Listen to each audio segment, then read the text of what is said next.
हाँ तो प्यारे बच्चों, बहुत बहुत स्वागत है आपका इस YouTube चैनल पर इमेजिन पॉइंट, जिसका नाम है, जिसमें हम लोग पढ़ते हैं नीट और जेईई की केमिस्ट्री। तो भाई साहब, मैं नीट वाले बच्चों के लिए 2-3 क्वेश्चन ऐसे लेके आया हूँ जिसमें बच्चे गलती जरूर करते हैं। तो ये क्वेश्चन भाई साहब कोऑर्डिनेशन केमिस्ट्री के हैं। 2 समझाऊंगा, एक आपके लिए है बेटा। जिसका सही हो जाए वो इसका ऑप्शन लिख के भेज देना, ठीक है।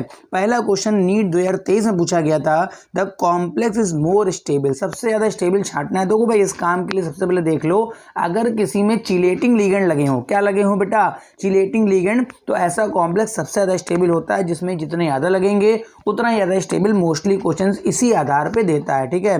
पहले क्वेश्चन में 4 अमोनिया, 1 पानी, 1 बीआर, कोई चिलेट नहीं बना रहा है। दूसरे में देखो 2-2 ईएन लगे। ईएन का मतलब होता है एथिलीन डायमीन, बाइडेंटेड लिगेंड है, चिलेट बनाएगा, स्टेबल होगा।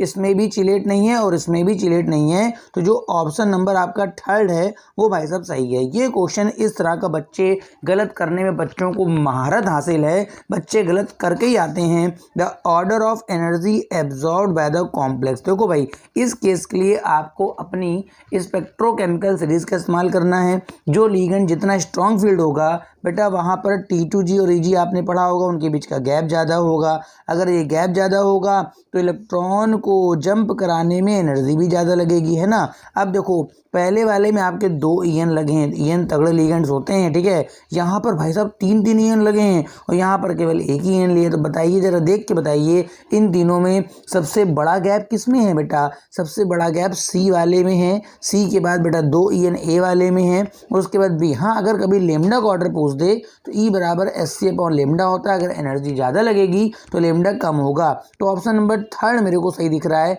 सी के बाद ए और बी। बेटा ये जो ऑर्डर है वो एनर्जी एब्जॉर्ब का है। अगर मुझसे इसी क्वेश्चन में लेमडा का ऑर्डर पूछता तो मैं इसको पलट मारता। बात समझ गए। अगला क्वेश्चन आपके लिए है बच्चा, the correct increasing order of lambda पूछ रहा है।